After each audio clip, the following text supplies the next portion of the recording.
Hello friends, எல்லோரும் எப்படி இருக்கீங்க? எல்லாருக்கும் என்னுடைய அன்னையர் தின நல்வாழ்த்துக்கள். இன்றைக்கி நம்ம வீடியோவில் பார்த்தீங்கன்னா வெறும் இட்லி மாவு தோசை மாவு மட்டும் வச்சு நம்ம வடை செய்ய போகிறோம். ரொம்ப சீக்கிரமாக 15 நிமிஷத்துலேயே செஞ்சிடலாம். நல்லா ஈவினிங்கில் சூடாக சாப்பிட்றதுக்கு சூப்பரான ஒரு ஸ்நாக் இது. வாங்க எப்படி செய்கிறதுன்னு பார்க்கலாம். இட்லி மாவு அப்படி இல்லைன்னா தோசை மாவு எடுத்துக்கோங்க. நான் எடுத்துருக்கிற தோசை மாவு பார்த்திங்கன்னா அரைச்சி 2 நாள் ஆச்சு.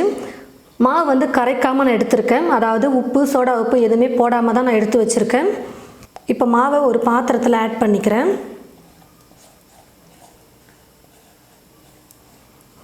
கரைக்காத மாவுங்கிறதுனால மாவு வந்து கொஞ்சம் கெட்டியாக இருக்குது.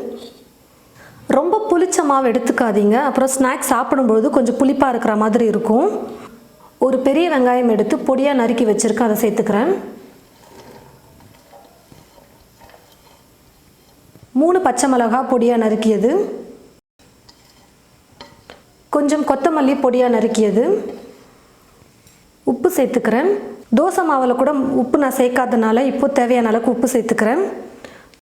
முதல்ல இது எல்லாத்தையும் சேர்த்து நல்லா மிக்ஸ் பண்ணி விட்டுட்டு அதுக்கப்புறமா கோதுமை மாவு சேர்த்து நம்ம மிக்ஸ் பண்ணணும். கோதுமை மாவு வந்து கொஞ்சம் கொஞ்சமாக சேர்த்து மிக்ஸ் பண்ணிக்கோங்க. மெதுவடைக்கு மாவு எந்த அளவுக்கு கெட்டியான பதத்தில் இருக்குமோ அந்த அளவுக்கு நம்ம மிக்ஸ் பண்ணி எடுத்துக்கலாம்.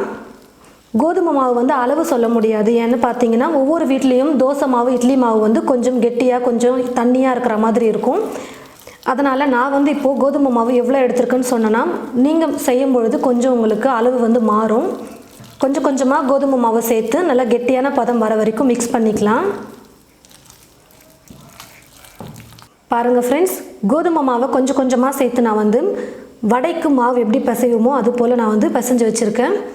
பாருங்கள், இந்த அளவுக்கு கெட்டியாக இருந்தால் போதும்.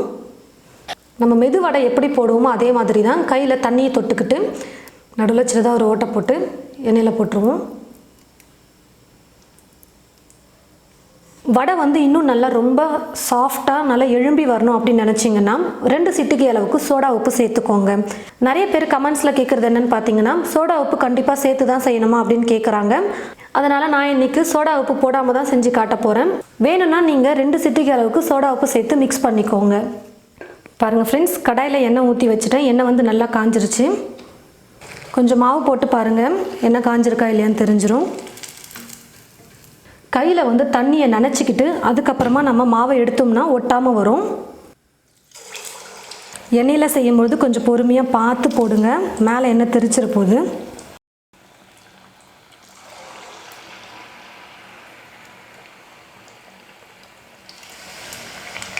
சீக்கிரமாக கலர் வந்துடும். அதனால் எண்ணெய் நல்லா காஞ்சதுக்கப்புறமா ஸ்டவ்வை வந்து கொஞ்சம் லைட்டாக குறைச்சிக்கிட்டு மிதமான சூட்டில் குக் பண்ணால் கரெக்டாக மேலேயும் பொன்னிறமாக வரும், உள்ளேயும் வெந்து வரும். அப்பப்போ திருப்பி கொடுத்துட்டே இருக்கலாம், அப்போ தான் எல்லா பக்கமும் நல்லா வெந்து வரும்.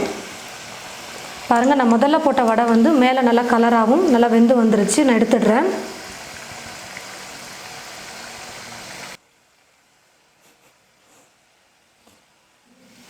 ரெண்டு வடையும் நல்லா வெந்துருச்சு, நான் எடுத்துக்கிறேன். இப்போ இதே போல் மீதி இருக்கிற எல்லா மாவையும் வடையாக செஞ்சு எடுத்துக்கலாம். பாருங்கள் ஃப்ரெண்ட்ஸ், இட்லி மாவு இல்லை தோசை மாவு வச்சு நம்ம கூட கொஞ்சம் கோதுமை மாவை கலந்து நம்ம வடை செஞ்சிட்டோம். திடீர்னு வடை சாப்பிடணும் நமக்கு ஆசையாக இருக்கும். ஆனால் உளுத்தம்பருப்பை ஊற வச்சு அரைச்சி வடை செஞ்சு சாப்பிட்றதுக்குள்ளே நமக்கு அந்த ஆசையே போயிடும். உடனே இன்ஸ்டண்ட்டாக வடை சாப்பிடணும்னு தோணும்பொழுது டக்குன்னு செய்யக்கூடிய ஒரு ரெசிபி தான் இது. நிறைய பேர் கேட்குற டவுட் என்னென்னு பார்த்தீங்கன்னா மாவு வந்து புளிச்சிருக்கணுமா இல்லை புளிக்காமல் இருக்கணுமான்னு கேட்குறாங்க. மாவு வந்து அரைச்ச உடனே கூட எடுத்து யூஸ் பண்ணலாம். அப்படி செய்கிறதா இருந்தால் கண்டிப்பாக கூட கொஞ்சம் சோடா உப்பு சேர்த்துக்கோங்க, அப்போ தான் நல்லா எழும்பி வரும். ஒரு நாள் இல்லை 2 நாள் ஆயிடுச்சு அப்படின்னா அந்த மாவில் நீங்கள் சோடா உப்பு சேர்க்காம கூட செய்யலாம், நல்லா சாஃப்டாக தான் இருக்கும்.